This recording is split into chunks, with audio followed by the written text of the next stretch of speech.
পুরো মধ্যপ্রাচ্য জুড়ে বাজছে তৃতীয় বিশ্বযুদ্ধের দামামা। আর এরই মধ্যেই আমাদের হাতে এসে পৌঁছেছে গুরুত্বপূর্ণ আন্তর্জাতিক সংবাদ। শুরুতেই জানিয়ে দিব এই সংবাদগুলোর শিরোনাম। পশ্চিম এশিয়ায় যুদ্ধ অবসানের একমাত্র উপায় হল আমেরিকাকে তাড়ানো, ইরানের সর্বোচ্চ নেতার মন্তব্য। এরপরেই জানাবো ইসরায়েলের অভ্যন্তরে ইয়েমেনিদের ক্ষেপণাস্ত্র হামলা। জানিয়ে দিব ইসরায়েলের বিরুদ্ধে ক্ষেপণাস্ত্র হামলার সময় আমেরিকাকে সতর্ক করেছিল ইরান, জানিয়েছেন আব্বাস আরাকচি। এরপরেই থাকবে ইসরায়েলে ছোড়া ডজন খানেক ইরানি ক্ষেপণাস্ত্র ধ্বংস করেছে যুক্তরাষ্ট্র। এবং সর্বশেষ জানিয়ে দিব জাতিসংঘের মহাসচিবকে নিষিদ্ধ ঘোষণা ইসরায়েলের। এতক্ষণ শুনছিলেন সংবাদ শিরোনাম, এবারে বিস্তারিত। পশ্চিম এশিয়ায় যুদ্ধ অবসানের একমাত্র উপায় হল আমেরিকাকে তাড়ানো, ইরানের সর্বোচ্চ নেতা। ইরানের সর্বোচ্চ নেতা আয়াতুল্লাহ হিল উজামা খামেনি বলেছে, পশ্চিম এশিয়ায় যুদ্ধ অবসানের একমাত্র উপায় হল ওই অঞ্চল থেকে আমেরিকাকে বিতাড়িত করা। ইরানের একদল বিজ্ঞান প্রতিভা ও কৃতি শিক্ষার্থী তেহরানে ইসলামী বিপ্লবের নেতা আয়াতুল্লাহ সৈয়দ আলী খামেনির সঙ্গে দেখা করতে গেলে তিনি এ মন্তব্য করেন।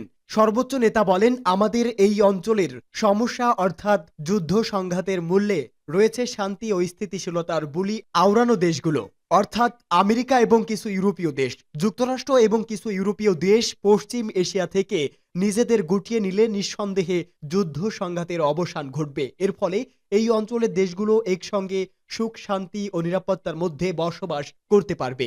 আয়াতুল্লাহ খামেনি আরো বলেন, আশা করছি ইরানি জাতির কঠোর প্রচেষ্টায়, ইসলামী বিপ্লবের অনুপ্রেরণা এবং অন্য জাতির সহযোগিতায় আমরা এই অঞ্চলকে শত্রুমুক্ত করতে সক্ষম হব ইনশাআল্লাহ। লেবাননের ইসলামী প্রতিরোধ আন্দোলন হিজবুল্লাহর মহাসচিব সৈয়দ হাসান নাসরুল্লাহ শাহাদাত প্রসঙ্গে সর্বোচ্চ নেতা বলেন, এই দিনগুলোতে আমরা শোকাহত। বিশেষ করে আমি নিজে অত্যন্ত শোকাতুর। যা ঘটেছে তা কোনো ছোটখাটো ঘটনা নয়। জনাব সৈয়দ নাসরুল্লাহ হারানো সামান্য ঘটনা নয়, এই ঘটনা আমাদেরকে মারাত্মকভাবে শোকগ্রস্ত করেছে। লেবানন ইস্যু এবং আমাদের মহান ও প্রিয় শহীদ সৈয়দ হাসান নাসরুল্লাহ সম্পর্কে আমার কিছু বলার আছে। আমি অদূর ভবিষ্যতে এ বিষয়ে কথা বলবো ইনশাআল্লাহ। এবারে ইসরায়েলের অভ্যন্তরে ইয়েমেনিদের ক্ষেপণাস্ত্র হামলা। মধ্যপ্রাচ্যে পাল্টাপাল্টি অবস্থানে লেবাননের প্রতিরোধ যোদ্ধা হিজবুল্লাহ ও ইসরায়েলি বাহিনী লেবাননে বিমান হামলার পর মঙ্গলবার থেকে স্থল অভিযান শুরু করেছে দেশটি। কেবল লেবানন নয়, মধ্যপ্রাচ্যের গাজা সহ ইয়েমেনেও হামলা চালিয়ে আসছে ইসরায়েল। জবাবে পাল্টা হামলা চালিয়েছে সব দেশও। ইয়েমেনের বিদ্রোহী গোষ্ঠী হুতিরা জানিয়েছে, ইসরায়েলের অভ্যন্তরে সফলভাবে হামলা চালানো হয়েছে। ফিলিস্তিন ও লেবাননের জনগণের প্রতি সমর্থন জানিয়ে এই হামলা চালানো হয়েছে।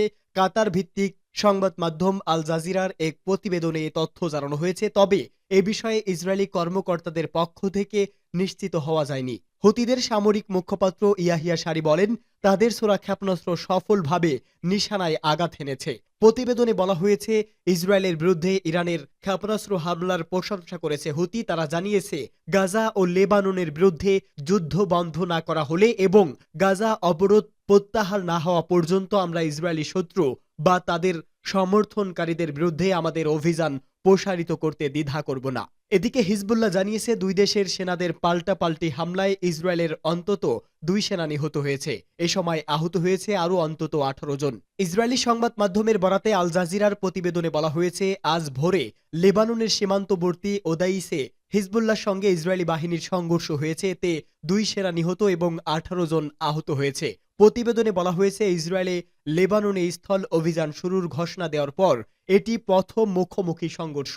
আল জাজিরা জানিয়েছে, ইসরায়েলের জন্য দক্ষিণ লেবাননে হিজবুল্লাহর বিরুদ্ধে স্থল অভিযান গাজায় ফিলিস্তিনের স্বাধীনতাকামীদের সংগঠন হামাসের মুখোমুখি হওয়ার চেয়ে অনেক বেশি চ্যালেঞ্জিং। কেননা হিজবুল্লাহ একটি শক্তিশালী শত্রুপক্ষ যারা দীর্ঘ প্রশিক্ষণ নিয়েছে এবং তাদের সৈন্যরা সিরিয়ায় বহু বছর ধরে যুদ্ধ করছে।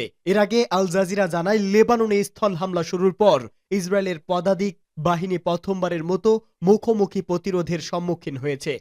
ইসরায়েলের বিরুদ্ধে ক্ষেপণাস্ত্র হামলার সময় আমেরিকাকে সতর্ক করেছিল ইরান।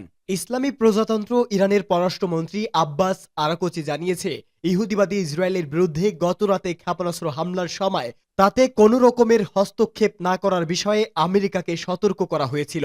একই সাথে ইসরায়েল যদি পাল্টা পদক্ষেপ নেয় তাহলে দখলদার ওই শক্তি এবং তার সমর্থকদের কঠিন পরিস্থিতি মোকাবেলা করতে হবে বলেও তিনি উল্লেখ করেন।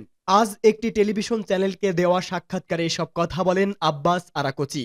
গতকালের ওই হামলায় ইরান যেসব ক্ষেপণাস্ত্র ব্যবহার করেছে তার শতকরা ৯০ ভাগ কাঙ্ক্ষিত লক্ষ্যবস্তুতে আঘাত হানতে সক্ষম হয়েছে। গতকাল মার্কিন পররাষ্ট্র দপ্তরের মুখপাত্র ম্যাথিউ মিলার বলেছেন, ইসরায়েলের নিরাপত্তা রক্ষার ব্যাপারে বাইডেন প্রশাসন দৃঢ় সমর্থন অব্যাহত রাখবে। তিনি বলেন, জটিল সময়ে ইসরায়েলের জনগণের পাশে থাকবে আমেরিকা। এ প্রসঙ্গে আব্বাস আরাকচি বলেন, প্রতিশোধমূলক হামলার পর সুইজারল্যান্ডের মাধ্যমে ইরান আমেরিকাকে এই বার্তা দিয়েছিল যে আমাদের নিরাপত্তা রক্ষার জন্য আমরা এমন হামলা চালানোর অধিকার রাখি, তবে এই হামলা আমরা অব্যাহত রাখতে চাই না। আমরা আমেরিকাকে সতর্ক করে এও বলেছি যে আমেরিকা যেন পিছু হটে এবং এ বিষয়ে কোনো রকমের হস্তক্ষেপ না করে।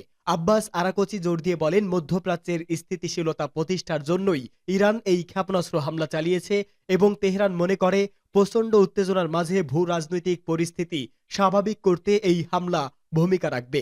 আব্বাস আরাকচি আরো বলেন, আমি উজ্জ্বল ভবিষ্যৎ দেখছি। সংঘাতের একটা সম্ভাবনা বা আশঙ্কা আছে, কিন্তু আমাদের সেনারা সম্পূর্ণভাবে প্রস্তুত। গতরাতে আমরা শুধুমাত্র ইসরায়েলের সামরিক ও নিরাপত্তা অবস্থান লক্ষ্য করেই হামলা চালিয়েছি। আমরা ইসরায়েলের মতো বেসামরিক অবস্থানে হামলা করিনি। আশা করি আগামী দিনগুলোতে ধীরে ধীরে মধ্যপ্রাচ্যে স্থিতিশীলতা ফিরে আসবে। ইসরায়েলে ছোড়া ডজন খানেক ইরানি ক্ষেপণাস্ত্র ধ্বংস করেছে যুক্তরাষ্ট্র। ইসরায়েলের ভূখণ্ডে ছোড়া ডজন খানেক ইরানি ক্ষেপণাস্ত্র ধ্বংস করেছে যুক্তরাষ্ট্র। পেন্টাগনের পক্ষ থেকে এ তথ্য জানানো হয়েছে। যুক্তরাষ্ট্রের প্রেসিডেন্ট জো বাইডেন বলেছে, ইসরায়েলের প্রতিরক্ষা নিশ্চিত করতে সক্রিয়ভাবে সহায়তা দিয়ে যাবে ওয়াশিংটন। বাইডেন জানান, হামলার ওই সময় তিনি সিচুয়েশন রুমে কাটিয়েছেন। জাতীয় নিরাপত্তাজনিত যে কোনো গুরুতর সংকটময় পরিস্থিতিতে হোয়াইট হাউসের এই কক্ষ থেকে সামাল দেওয়া হয়। ইরান থেকে ইসরায়েলের দিকে প্রায় ১৮০টি ক্ষেপণাস্ত্র ছোড়া হয়েছিল বলে জানিয়েছে ইসরায়েলের সামরিক বাহিনী। এর বেশিরভাগই ধ্বংস করা হয়েছে। ইরানের প্রেসিডেন্ট মাসুদ পেজেশকিয়ান হামলার পক্ষে যুক্তি দেখিয়ে বলেন, ইরানের নাগরিক ও স্বার্থ রক্ষার থেকে একটি অবধারিত প্রতিক্রিয়া। পেন্টাগনের ব্রিফিংয়ে মেজর জেনারেল প্যাট্রিক রাইডার বলেন, মার্কিন নৌবাহিনীর ২টি যুদ্ধ জাহাজ থেকে ক্ষেপণাস্ত্রগুলো ধ্বংস করা হয়েছে। ধারণা করা হচ্ছে এসব ক্ষেপণাস্ত্র ইরান থেকে ছোড়া হয়েছিল, তবে তাদের হামলায় ইরানি ক্ষেপণাস্ত্রকে আঘাত করা হয়েছে কিনা সে বিষয়ে কিছুই বলেননি প্যাট্রিক রাইডার। মনে করা হচ্ছে এ বিষয়ে এখনো সুনির্দিষ্ট তথ্য নির্ধারণ করা হয়নি। মধ্যপ্রাচ্য জুড়ে সংঘাত ছড়িয়ে পড়ার পরিস্থিতি দেখা দিয়েছে।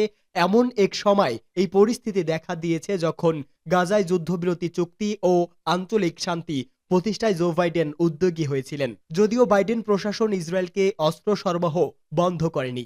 এর আগে হোয়াইট হাউসের জাতীয় নিরাপত্তা বিষয়ক মুখপাত্র জ্যাক সুলিভান বলেন, ইরানের হামলা সংঘাত ছড়িয়ে পড়ার বড় ঘটনা। তিনি সাংবাদিকদের বলেন, এটা স্পষ্ট যে এই হামলার পরিণতি গুরুতর হবে। বিষয়টি নিয়ে আমরা ইসরায়েলের সঙ্গে একত্রে কাজ করব। এদিকে যুক্তরাষ্ট্রের পররাষ্ট্র মন্ত্রণালয়ের মুখপাত্র জাতিসংঘের মহাসচিবকে নিষিদ্ধ ঘোষণা ইসরায়েলের। জাতিসংঘের মহাসচিব অ্যান্তনিও গুতারেসকে ইসরায়েলে প্রবেশে নিষেধাজ্ঞা দেওয়া হয়েছে। ইসরায়েলি কর্তৃপক্ষ আজ গুতারেসকে পার্সোনা নন গ্রেটা ঘোষণা করেছে, অর্থাৎ জাতিসংঘ মহাসচিব হিসাবে তিনি যে কূটনৈতিক সুবিধা পান সেটা দেবে না ইসরায়েল। দেশটির সরকার বলেছে, জাতিসংঘের ইতিহাসে একটি কলঙ্ক হিসাবে স্মরণীয় হয়ে থাকবে অ্যান্তনিও গুতারেস। সামাজিক যোগাযোগ মাধ্যমে এই সিদ্ধান্ত ঘোষণা করেছে ইসরায়েলের পররাষ্ট্রমন্ত্রী ইসরায়েল কাটস। তিনি বলেছে, আজ আমি জাতিসংঘের মহাসচিব অ্যান্তনিও গুতারেসকে ইসরায়েলে পার্সোনা নন গ্রেটা ঘোষণা করেছি এবং তার ইসরায়েলে প্রবেশে নিষিদ্ধ করলাম। যে কোনো ব্যক্তি দ্ব্যর্থহীনভাবে ইসরায়েলে ইরানের ঘৃণা হামলার সমালোচনা করতে না পারলে, যেটা বিশ্বের বেশিরভাগ দেশ করেছে, তিনি ইসরায়েলের মাটিতে পা রাখতে পারবে না। ইসরায়েলের দাবি, জাতিসংঘের এই মহাসচিব এখন পর্যন্ত হামাস ৭ অক্টোবর ইসরায়েলে যে হত্যাকাণ্ড ও যৌন নৃশংসতা চালিয়েছে তার নিন্দা করেননি। তাছাড়া হামাসকে সন্ত্রাসী সংগঠন ঘোষণারও কোনো পদক্ষেপ তিনি নেননি। ইসরায়েলের পররাষ্ট্রমন্ত্রী বলেন, অ্যান্তনিও গুতারেসে তাদের সঙ্গে থাকুক বা না থাকুক, ইসরায়েল নিজেদের নাগরিকদের সুরক্ষা ও জাতীয় মর্যাদা সমুন্নত রাখতে কার্যক্রম অব্যাহত রাখবে।